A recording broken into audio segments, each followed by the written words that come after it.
அதனால நீங்க வேற sir. you all are heavenly being. நமக்கு என்ன எழுதியிருக்கிறோ அதுதான் நமக்கு நடக்கும். நம்ம வாசிக்கிறேன், உங்களுக்கு என்ன நிறைய இருக்கு, ஒரு அதிகாரத்தை மட்டும் வாசிக்கிறேன், 2 அதிகாரத்தை. அதுக்குள்ள பாருங்க என்னெல்லாம் வச்சிருக்காரு. சங்கீதம் 1 அதிகாரத்தை எடுத்துக்காங்களேன். சங்கீதம் 1 எடுத்தோன்னு என்ன சொல்றாரு?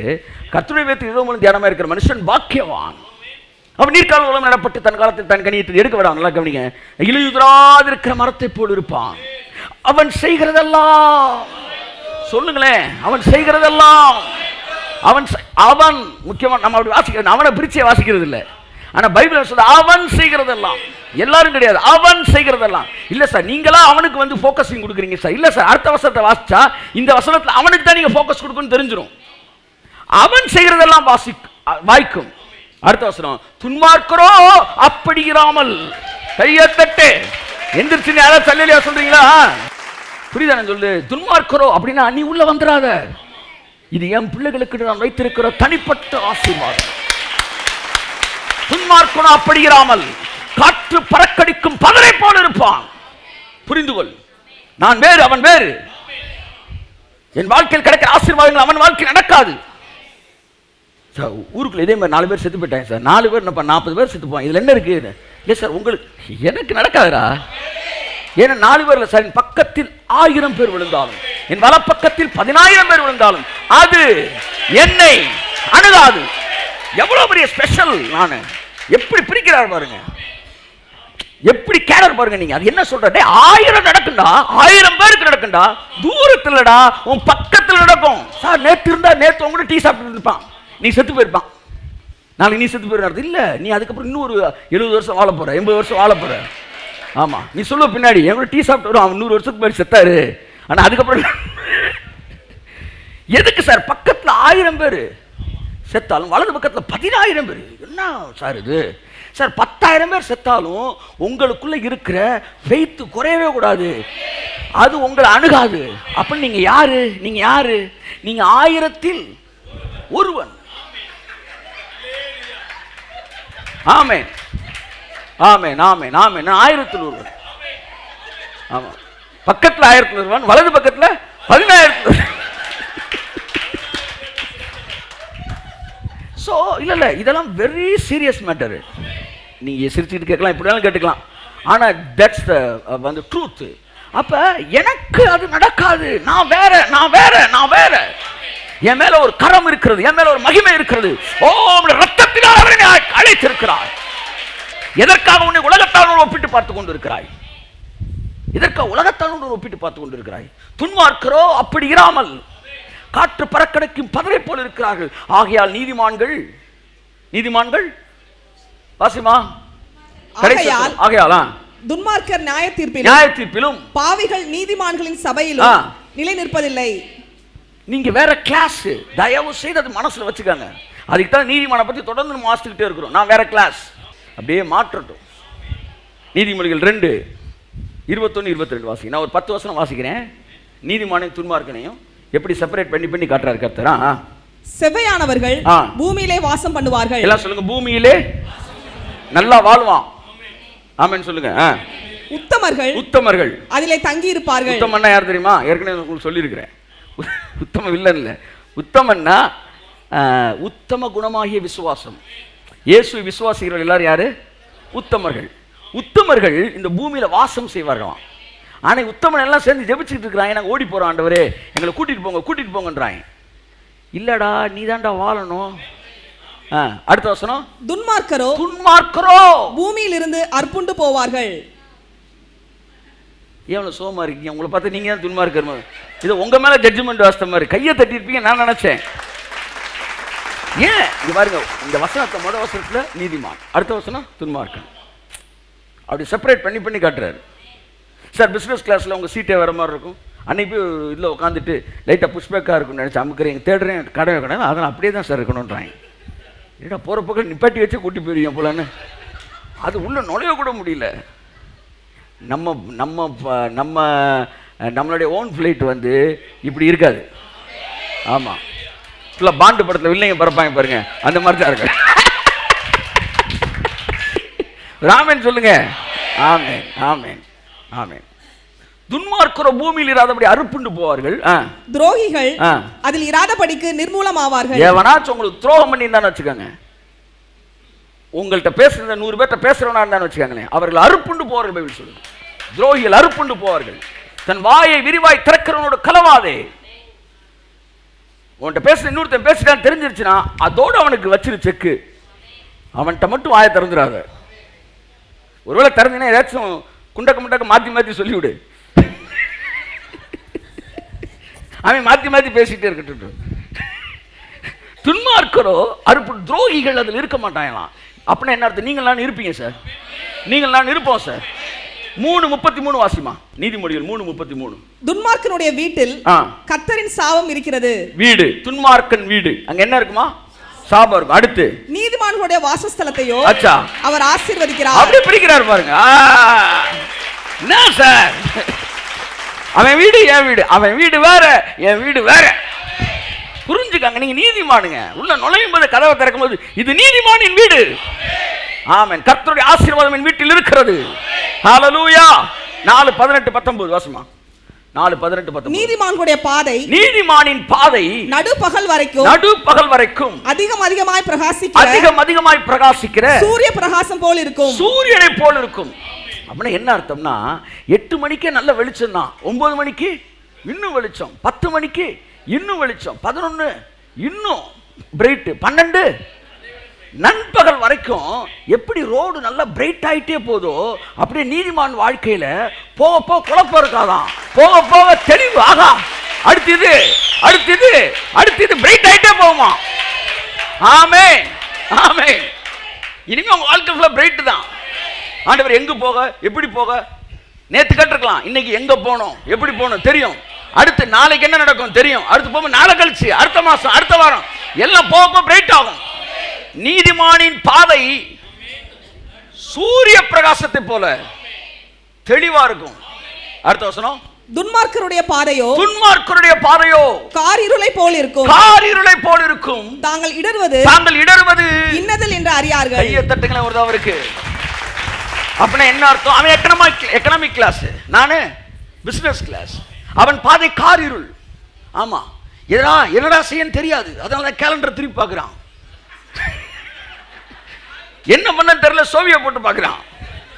ஏன்னா இருளா இருக்கு, எங்க பாதை தெளிவா இருக்கு. ஆமென். நாங்கள் செய்கிறதெல்லாம் வாய்க்கும். அப்பா நீதிமானின் பாதை, ஆமா, நண்பகல் வரைக்கும் அதிகமாக சூரிய பிரகாசத்தை போல இருக்கும். நீதிமானின் பாதை அங்கு, துன்மார்க்கனின் பாதை இங்க. நீதிமானுடைய வீடு, துன்மார்க்கன் வீடு. உங்க கேட்டகரி எது, உங்க பிளெஸிங் எது, அதை படிங்க, தேடி வாசிங்க. அதுதான் உங்க வீட்டில் என் வீட்டில் இயேசுவின் நாமத்தில் நடக்கும். இந்த இரவு வேளையிலிருந்து அது ஆரம்பிப்பதாக என்று சொல்லுகிறேன். வார்த்தை கேட்கிற காதுகள் பாக்கியம் உள்ளது. 10:6. நீதிமானுடைய சிரசின் மேல் ஆசீர்வாதங்கள் தங்கும். ஓகே.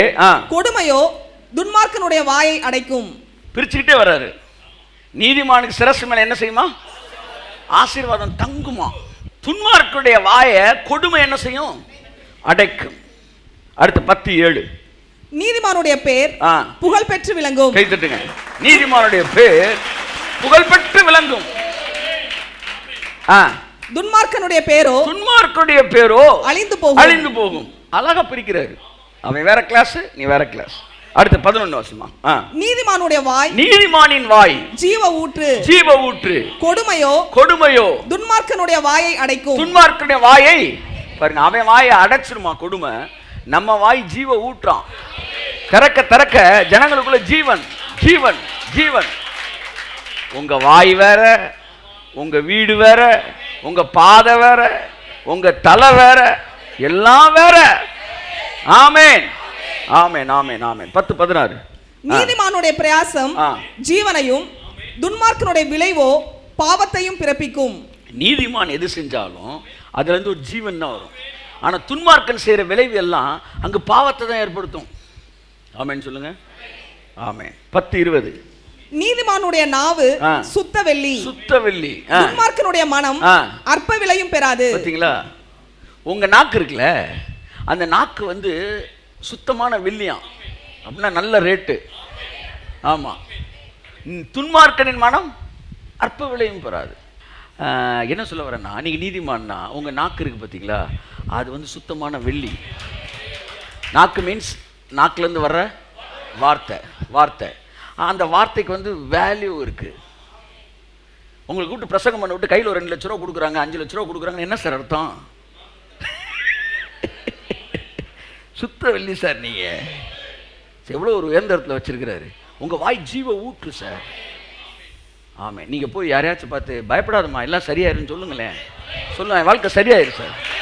ஏன்னா உங்கள் வாய் ஜீவ ஊற்று. உங்கள் வாயிலேருந்து ஊற்று வரும். நீங்கள் சொல்லணும், இந்த வியாதி சுகமாயிரும். சொல்லுங்கள், அந்த ஜீவ ஊற்று அந்த வியாதியை சுகப்படுத்திடும். நல்ல காரியங்களை பேசுங்க. எல்லாம் உட்காந்துக்கிட்டு ஊரில் வந்து எய்த்து விட்டு ஏகாம்பரத்துக்கும் வந்து மாடி விட்டு ருக்குமணிக்கு என்ன நடந்துச்சோ, எனக்கு இது எல்லாம் எதுக்கு பைபிளை வாசிக்கிற? இது துன்மார்க்கனுக்கு நடக்கிறதுக்கு உனக்கு எப்படி நடக்கும்? எல்லாருக்கும் ஒன்று தான் நடக்கும்னா எதுக்கே 2 பிரித்து எழுதியிருக்கிறாரு? எல்லாருக்கும் ஒரே மாதிரி நடக்கும்னா எதுக்கு ஒவ்வொரு வசனத்தையும் 2 பிரிக்கிறாரு? நீதிமானுடைய வாசஸ்தலத்தையோ துன்மார்க்கனுடைய வீட்டையோ, நீதிமானுடைய நாவோ துன்மார்க்கனுடைய நாவோ, நீதிமானுடைய பாதையோ துன்மார்க்கனுடைய பாதையோ, நீதிமானுடைய சிரசிலோ துன்மார்க்கனுடைய சிரசிலோ, நீதிமானுடைய பேரோ துன்மார்க்கனுடைய பேரோ. அப்படின்னா என்ன அர்த்தம்னா, என் ஜாதகம் வேற, அவன் ஜாதகம் வேற. 10:24. துன்மார்க்கன் பயப்படும் காரியம், துன்மார்க்கனுக்கு எது வந்துரும் பயப்படுறானோ அவனுக்கு வந்து நேரிடும். அந்த பயப்படும் காரியம் அவனுக்கு வந்துரும். அடுத்து, நீதிமான் விரும்புகிற காரியம், நீதிமானோ விரும்புகிற காரியம் அவனுக்கு கொடுக்கப்படும்.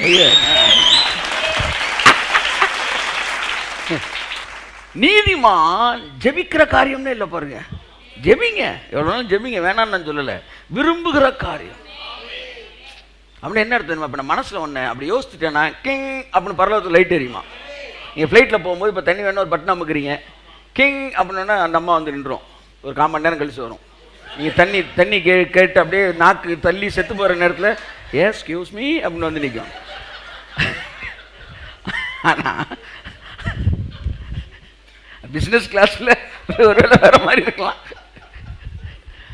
நீங்கள் அப்படி மனசில் நினச்சோடனே கிங் நாங்கள் ஒரு லைட் எரியும். லைட்டு மட்டும் எரியாது, அவன் என்ன மனசில் நினச்சிருக்கான்னு நான் சீரியஸாக பேசிக்கிட்டு இருக்கிறேன். என் மனசில் என்ன விரும்புகிறேனோ அது அங்கே படமாக வரும் டிஸ்பிளேல. அது கொடுத்து கொடுப்பாரு. கொடைக்கானல் ஒரு நல்ல ரிசார்ட்டு, 2500 3000 பேர் தங்குற மாதிரி ஒரு பெரிய ஒரு கேம்ப் சைட்டு. நான் மனசில் நினச்சேன், இந்த ரோட்டில் போகும்போது நான் நினச்சிருக்கிறேன், சார் இங்கே ஒரு ஆஃபீஸ் இருந்தால் நல்லா இருக்குன்டான் நான் நினச்சிருக்கிறேன். ஒரு நாள் கூட நான் ஜோம் பண்ண கிடையாது. கர்த்தர் சாட்சி. இன்னைக்கு நின்று 2-3 வருஷ காலமாக நான் பிரசங்கம் பண்ணிட்டு இருக்கிறேனே, இந்த இடம் நான் விரும்பினேன். இந்த ரோட்டில் இருக்குன்னு நான் விரும்பியிருக்கேன், பேசியிருக்கிறேன் ஃப்ரெண்ட்ஸ்கிட்ட. என்ன சொல்ல வரேன், நான் என் கிளாஸு உங்கள் கிளாஸ் என்னன்னா நீதிமான் விரும்புகிற காரியம். ஏசு கூட அதை சொல்ல, ஜபங்களில் எவைகளை கேட்கிறீர்களோ என்பது மொழிபெயர்ப்பிலே, வேறு மொழிபெயர்ப்பிலே ஜபங்கள் எவைகளை விரும்புகிறீர்களோ தான் இருக்கு. துன்மார்க்கனுக்கு பயப்படுறது வரை எனக்கு. அப்போ 10ஆம் அதிகாரத்தில் மட்டும் 2, 4, 6 வசனத்துக்கு மேலே நீதிமானையும் துன்மார்க்கையும் பிரித்து எழுதுறாரு. அப்போ the whole proverb it just differentiate the righteous people's life from wicked people's life. அவ்வளோதான். புரியுதா? அதுதான் முழு அந்த நீதிமொழிகள் எல்லாம் மேக்சிமம் என்னன்னா, துன்மார்க்கன் எப்படி இருப்பான், நீதிமான் எப்படி இருப்பான், அந்த டிஃபரன்ஷியேட் பண்ணி தான் காட்டுது. எவ்வளோ நல்லவர் தேவன். தேடி வாசிங்க. தேவன் யார்? வித்தியாசப்படுத்துகிற தேவன். உங்கள் கிளாஸ் வேற. அதனால் நீங்கள் தாழ்மையாக இருக்கிறேன்ட்டு பிஸ்னஸ் கிளாஸ் டிக்கெட் எடுத்துகிட்டு நீங்கள் போய் எக்கனாமிக் கிளாஸில் உட்காராதீங்க. ஆமாம், அந்த சீட்டுக்கு வரவங்க உங்களை மண்டையில் அடிச்சு எழுப்பிடுவான். எந்திரிமா, உன் தாழ்மையாக இருந்தால் அங்கனக்குள்ள சீட்டு டயருக்கு கீழே உட்காந்துக்க. நான் ஏஞ்சிட்டு என்ன தாழ்மை புரியல. உன் கிளாஸ் வேற, உனக்காண்டி. ஹலோ, உங்களுக்கு ஒருத்தர் ரத்தம் சிந்திருக்கார் சார், உங்களுக்கு பே பண்ணியிருக்கார் சார், உங்களுக்கு பே பண்ணியிருக்கிறாரு. அவர்கிட்ட போய் கேளுங்க, எதுக்கு எனக்கு பே பண்ணீங்க, என்ன கிளாஸுக்கு பே பண்ணீங்க, எக்கனாமிக் கிளாஸ் பே பண்ணீங்களா, விஐபி கிளாஸ் பே பண்ணீங்களா? அவர் சொல்லுவார், உனக்கு விஐபி கிளாஸ் பே பண்ணியிருக்கேன். அப்போ அந்த கிளாஸுக்கு நான் டிக்கெட் எடுத்துட்டு நான் எப்படி ஒரு சாதாரண வாழ்க்கை இந்த பூமியில் வாழ முடியும்? அப்படி வாழ்கிற மாதிரி யார் ஐடியாவில் இருக்கிறீங்களா? உங்களுக்கு எவ்வளோ பெரிய கிரயத்தை செலுத்தி எவ்வளோ பெரிய டிக்கெட் எடுத்து உங்கள் கையில் கொடுத்துருக்கிறாரு. இந்த பூமி முழுவதும் இங்கே பாருங்க, 1 மணி நேரத்தில் எக்கனாமிக் கிளாஸ் டிக்கெட் எடுத்த நபரும் சென்னைக்கு போய் இறங்க தான் போகிறான், பிஸ்னஸ் கிளாஸ் வந்து இறங்க தான் போகிறான். ஏசுனார் வந்தால் நல்லா தெரிஞ்சுக்கங்க, அதாவது சாதாரணமாக இயேசு ஏற்றுக்கொண்டு ரட்சிக்கப்பட்டவனும் இல்லை நான் நீதிமான்னு புரிஞ்சுட்டு வாழ்ந்தவனும் 2 பேருமே போத்தான் போகிறாங்க. இப்போ டிக்கெட் எங்கே வேல்யூனா போகிற வழியில் எப்படி போகிறோம். கை தட்டுங்க புரிஞ்சவங்க. அந்த journey, the class of the journey. இந்த பூமியில் நாம் வாழ்கிற வாழ்க்கை, நாம் வாழும் இந்த பூமி ஒரு வாடகை வீடு தான் அப்படின்ற வாடகை வீடு தான். யார் இல்லைன்னது, இதை கிராஸ் பண்ணி தான் போவோம். போகிறவங்கள நல்லா போவோம். நீ நல்லா போகிற பார்த்தா 4 பேரும் கூட வருவான்ல. ஏன் உன்னை பார்த்தாலே வந்து ரொம்ப செத்து சுண்ணாமான மாதிரி உன்னை பார்க்குறேன், ஏசுநாதர்கிட்டே வர்றதுக்கு யோசிக்கிற மாதிரி ஒரு இப்போ வேலையை பண்ணுறீங்க. யூ ஆர் த டிஸ்பிளேன்னு இருக்கு. டிஸ்பிளேனா என்ன? ஒரு கடையில் டிஸ்பிளே வைக்கும்போது அந்த டிஸ்பிளேல வந்து எந்த கோட்டை போட்டு விடுவாங்க, இருக்கிறதுலே காஸ்ட்லி கோட்டை போடுவாங்க. ஏன்னா அது அந்த காஸ்ட்லியை பார்த்தா உள்ள வரணும். நீ ஒரு பட்டு சில இருக்கிறதே காஸ்ட்லி தான் கட்டுவாங்க, உள்ள இருக்கிறதே ரேட்டுக்கு ஒன்று அந்த டிஸ்பிளேல போடுவாங்க. அப்படித்தான் இருக்கிற பிளெஸிங்லேயே டாப் பிளெஸிங் தான் ஓ மேல வைப்பாரு. ஏன்னா யூ ஆர் த டிஸ்பிளே. என் மகிமையை உன்னில் நான் விளங்க பண்ணுவேன் என்பதன் அர்த்தம் I will display my glory. என்ன சார், நம்ம சில கடைகளுக்கெல்லாம் போனா டிஸ்பிளேவே தொடச்சு வச்சிருக்க மாட்டாங்க பாருங்க, புகை அடிச்சிருக்கும். அந்த கடையை திறந்துட்டு அந்த கையை கூட திறப்பாங்களான்னு தெரியல. அந்த கையை திறக்கிற அந்த ஷட்டர்லே வந்து அந்த இடம் மட்டும்தான் நல்லா இருக்கும், மீதி ஃபுல்லாக தூசியாக இருக்கும். அப்படியே போய் உட்காந்துருவான் பாருங்க. உட்காந்துட்டு அந்த துணி எடுத்து அந்த கல்லாவை கூட துடைக்க மாட்டாங்க. இப்படி வந்து நேதாஜி ரோட்டில் சில கடைகள் இருக்குது, நீ வேணால் போய் பாருங்க. அந்த கடைகள்லாம் அவங்க அப்பா பாவம் அந்த காலத்தில் பண்ணி பையனுக்கு கொடுத்துருப்பார் போல. அவன் காலையில் உட்காந்து என்னடா மாப்பிள்ளை போமா இன்னைக்கு அப்படின்னு தொடங்குவாங்க. அந்த கடையை க்ளீன் பண்ணியிருக்க மாட்டான், கடைக்கு ஆளும் வராது. இவர் வருவார், கூட 2 பேர் இருப்பாங்க, அவங்க 2 பேர் கதை பேசிகிட்டே இருப்பாங்க. இது என்னன்னா இவன் எல்லாம் டிஸ்பிளேயில் கூட நல்ல ட்ரெஸ் போட மாட்டாங்க. அப்போ நம்ம பார்த்த உடனே தெரிஞ்சிடும், வெளியிலே இந்த பாடா நீ வெளியில் வச்சிருப்பாங்க 250 ரூபா 300 ரூபா 400 ரூபா. இங்கே 250 ரூபா சட்டை ஏதாவது வச்சுருக்காங்களா, உள்ளே போனால் 100 ரூபாய்க்கு தான் சட்டை இருக்கும் போல என்கிற மனநிலையை கொடுத்துடலாம். அப்போ ஒரு கடைக்கு டிஸ்பிளே ரொம்ப முக்கியம். அப்படித்தான் தேவனுக்கு டிஸ்பிளே முக்கியம். ஹலோ சார், நீங்கள் என்ன சார் டிஸ்பிளே?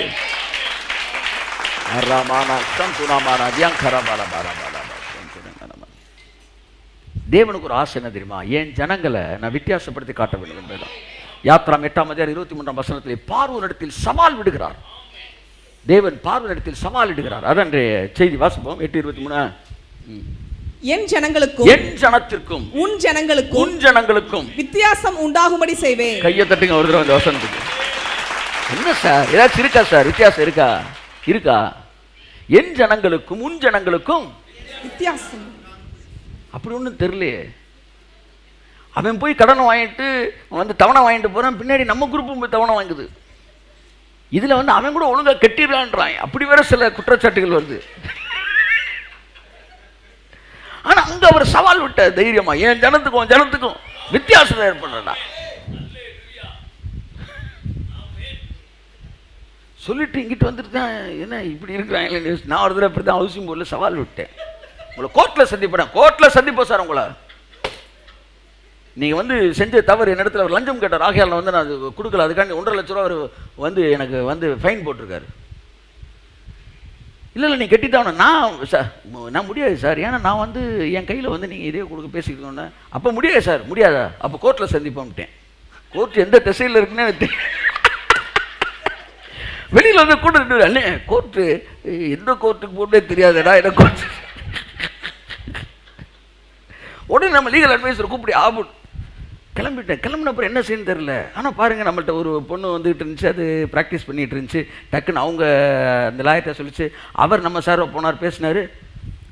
தமிழ்நாடு சரித்திரத்தில் ஹவுசிங் போர்டுக்கு எதிராக ஒருத்தன் கேஸை போட்டு அந்த கேஸில் ஜெயிச்ச தனி மனுஷன் நம்ம தான். ஒரு 2000 பேர் ஏற்கனவே ஒரு கேஸை போட்டிருக்காங்க. அது 20 வருஷம் நடந்துட்டு இருக்கு. எனக்கு தெரியும். நான் ஒரே ஆளாக போய் ஒரு தடவை கூட கோர்ட்டுக்கு போகல. அப்பவும் கூட நான் போகாமலே ஜட்ஜ்மெண்ட். இப்போ என்னன்னா, உங்களை நம்பி அவர் சொல்லிட்டாரு, என் ஜனத்துக்கு வித்தியாசத்தை காணப்படுவார். என் அன்புக்குரியவர்களே, தேவனுடைய மனதின் ஆசை விருப்பம் என்னவென்றால், என் நிழலுக்கு வந்தவர்களை வாழ வைத்து நான் காட்ட வேண்டும் என்பதுதான். எவனாச்சும் ஒருத்தன் உங்க கூட இருந்தால் லைஃப் ஓடி அடையாது சார் அப்படின்னு சொல்லிட்டு வெளியில் வேலைக்கு போயிட்டான்னு வச்சுக்கோ, ஒரு பேச்சுக்கு. இப்போ உங்க கூட ஒரு 4 பேர் வேலை பார்த்துக்கிட்டு இருக்கிறாங்க. நீ என்ன நினைப்பீங்க? முன்னாடி அவனை நான் பெரிய ஆளாகி காட்டுறேன்டா நினைப்பீங்களா இல்லையா? அதைத்தான் அவர் நினைக்கிறார். என் கூட இருக்கிற என் பிள்ளைகளை நான் பெரிய ஆளாகி காட்டுறேன். அவனுக்கு வித்தியாசத்தை காணும். என்ன வித்தியாசம்? அவனுக்கு வியாதி வந்தால் உங்களுக்கு அது வராது. அவனுக்கு சுகமாகவில்லை என்றால் உங்களுக்கு அது சுகமாகும். அவன் ஒரு நாள் அவன் ஒரு 5 வருஷம் வாழ்க்கையில் இவ்வளவு சம்பாதிக்கிறேன், லைஃப் இவ்வளவு செட்டில் ஆகணும், அந்த மாதிரி 1000 மடங்கு உன்னை செட்டில் பண்ண வைப்பார். That is the difference. அந்த வித்தியாசத்தை தேவன் காண பண்ண வைக்கிறார். யாத்திரை 9ஆம் அதிகாரம் 25-26 வாசிங்க. அவர் சொன்ன மாதிரியே அந்த டிஃபரன்ஸ் நடந்துச்சு. வாசிங்க. எகிப்து தேசம் எங்கும் மனிதரையும் மிருக ஜீவன்களையும் வெளியிலே இருந்தவைகள் எவைகளோ அவைகள் எல்லாவற்றையும் அந்த கல்மலை அழித்து போட்டது. அது வெளியின் பயிர் வகைகளை எல்லாம் அழித்து வெளியின் மரங்களை எல்லாம் முறித்து போட்டது. இஸ்ரவேல் புத்திரர் இருந்த கோசே நாட்டின் மாத்திரம் கல்மலை இல்லாதிருந்தது. என்ன சார் எல்லா பக்கம் கல்மலை பெஞ்சிச்சான். இஸ்ரவேல் ஜனங்கள் இருந்த கோசே நாட்டை மட்டும் கல்மலை பெய்யவே இல்லையா? தேவன் விசேஷப்படுத்தினாரா? அன்றைக்கு விசேஷப்படுத்தின அந்த தேவன் இன்றைக்கு உன்னை என்னை விசேஷப்படுத்துவார். அத்தனை பிரச்சனைகளில் உன்னை விசேஷப்படுத்துவார். அத்தனை உலகம் பொல்லாங்கனுக்குள் கடந்தால் உன்னையும் என்னை விசேஷப்படுத்துவார். உங்களை என்னை மட்டும் இல்ல, உங்க வீட்டு நாயையும் என் வீட்டு நாயையும் துன்மார்க்கன் வீட்டு நாய்க்கு இடையில என்ன செய்வாரு? வித்தியாசத்தை ஏற்படுத்துவார். பைபிள் தெளிவா சொல்லுது. யாத்திரா 9ஆம் அதிகாரம் 3ஆம் வசனம் 4ஆம் வசனம் வாசியுங்கள். துன்மார்க்கனை நீதிமானை மட்டுமல்ல, 2 வீட்டில் வளர்ற நாய்க்குட்டி கூட. ஆமா, அந்த நாய்க்குட்டி கூட ஒரு மாதிரி இடையில ஜன்னி வரலாம். நம்ம நாய்க்குட்டிக்கு இன்னும் வராது, அப்படியே கம்பீரமா நிற்கும்.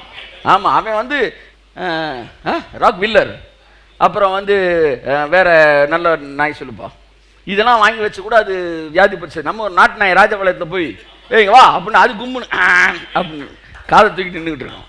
வாசிங்க அதை. கர்த்தருடைய கரம் வெளியில் இருக்கிற உன் மிருக ஜீவன்களாகிய குதிரைகளின் மேலும் கழுதைகளின் மேலும் ஒட்டகங்களின் மேலும் ஆடு மாடுகளின் மேலும் இருக்கும். மகா கொடிதான கொள்ளை நோய் உண்டாகும். கர்த்தர் இஸ்ரவேலரின் மிருக ஜீவன்களுக்கும் எகிப்தியரின் மிருக ஜீவன்களுக்கும் வித்தியாசம் பண்ணுவார். கையத்தட்டு. எவ்வளவு பெரிய தேவன், எவ்வளவு சென்சிட்டிவா வேலையை பார்த்துக்கிட்டு இருக்காரு. அவன் வீட்டில் இருக்கிற மிருக ஜீவனுக்கும் வீட்டில் இருக்கிற மிருக ஜீவனை கூட நாம் வித்தியாசம் ஏற்படுத்துவனா? அவன் வீட்டில் இருக்க பிள்ளைக்கும் வீட்டில் இருக்க பிள்ளைக்கும் வித்தியாசம் ஏற்படுத்த மாட்டாரா? அவன் பிசினஸுக்கும் பிசினஸ்க்கு வித்தியாசம் ஏற்படுத்த மாட்டாரா? அவன் குடும்பத்துக்கும் குடும்பத்துக்கு வித்தியாசம் ஏற்படுத்த மாட்டாரா? மிருக ஜீவனுக்கு வித்தியாசம் ஏற்படுத்துவாரா? நாய்க்குட்டி நிற்கும் போது அது தூதன் எல்லா நாய்க்குட்டியும் அடிச்சுக்கிட்டு கத்த கத்த கத்த செத்துக்கிட்டு இருக்கும் போது டக்குன்னு நம்ம வீட்டுக்கு முன்னாடி நீதிமான் நாய்க்குட்டி விலை பேரு கையை தட்டுங்க சார். என் நாய்க்குட்டி கூட அவ்வளவு அதிகாரம் கொடுத்துருக்கு பரலோகம். எவ்வளவு பெரிய தேவன். உங்க கிளாஸ் எது? உங்களுடைய கேடர் எது? புரிந்து கொள்ளுங்கள். சிந்தனை இயேசு நாமத்திலே ரத்தத்தில் கழுவப்படட்டும். ஆமென் ஆமென் ஆமென் ஆமென். சோ தேவன் வித்தியாசத்தை ஏற்படுத்துகிற தேவன். பார்வை இடத்துல தான் சொன்ன வித்தியாசத்தை ஏற்படுத்துவேன். பைபிள் கேடர் பிரிக்குது சார். பாவி, சரியா, துன்மார்க்கன், அது ஏகப்பட்ட கேடர் இருக்கு. அதுக்குள்ள பல கேடர் இருக்கு. குற்றம் என்னென்னமோ சொல்றாங்க, மீறுதல், பாவம்ன்றாங்க. அதெல்லாம் ஃபெயிலான கேஸில் வர்றது. அதை பற்றி நீ யோசிக்க வேணாம். பாவின்னு பிரிச்சுடும் டோட்டலா. பாவியில பல கேட்டகரி இருக்குன்றாங்க. பாவி நீதிமான் வேற கேட்டகரி கொண்டு வர்றாரு. நீதிமானோட எல்லாம் பிசினஸ் கிளாஸ். அடுத்து நீதிமான்கள் ஊழியம் செய்கிறவர்கள். ராமன் வராது, இது பிரிக்கிறார், கேட்டகரி பண்றாரு. அந்தந்த கிளாஸுக்கு ஏற்ற மாதிரி அந்தந்த பிளெஸிங்கை செட்ரைட் பண்றாரு. அதை டியூன் பண்ணி வைக்கிறாரு. அதை டியூன் பண்ண உடனே அந்தந்த கேட்டகரிக்குள்ள வர்றவனுக்கு அது ஆப்ரேட் ஆகிட்டே இருக்கு. மல்கியா 3ஆம் அதிகாரம் 18ஆம் வசனத்திலே தேவன் சொல்லுகிறார், வாசிப்போம். நீதிமானுக்கும் துன்மார்க்கனுக்கும் நான் வித்தியாசத்தை காண பண்ணுவேன். இந்த நாட்கள் தேவன் வித்தியாசத்தை காண பண்ணுகிற நாட்கள். ஆமென். வாசிப்போம்.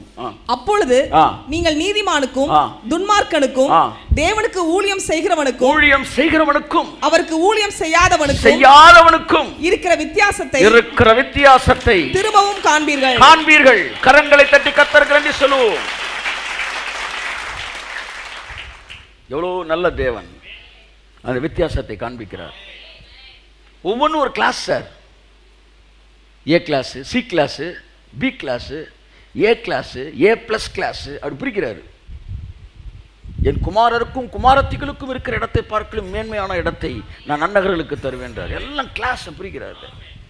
இப்போ இந்த கிளாஸை பிரிக்கிறதுக்கு காரணம் நல்லா கவனிங்க. நீங்கள் வந்து அவனை மாதிரியே வாழணுன்றது கிடையாது. நம்பர் 1, அவனோட மோசமாக இருப்பீங்கன்ற கிடையாது, அதை சொல்லணும். அப்படி நினச்சிக்கிட்டு இருக்காங்க, அவனோட மோசமாக இருப்போம் நம்ம. இல்லை இல்லை, அவனோட மோசமாக இருக்கிறதுக்கு நீ சி கிளாஸ், அவன் சி கிளாஸ்னால் நீ டி கிளாஸ் கிடையாது, நீ பி கிளாஸு இல்லை நீ ஏ கிளாஸு. அதனால் சி கிளாஸில் கீழே நீ இருக்க மாட்டே 1, சி கிளாஸ்க்கு ஈக்குவலாகவும் இருக்க மாட்டே 2, சி கிளாஸுக்கு மேலே இருப்ப, அது மட்டும் அல்ல 3, மேலே இருக்கிற நீ ஓ மூலமாக சி கிளாஸ்ல இருக்கிற அவன் ஆசீர்வதிக்கப்படுவான்.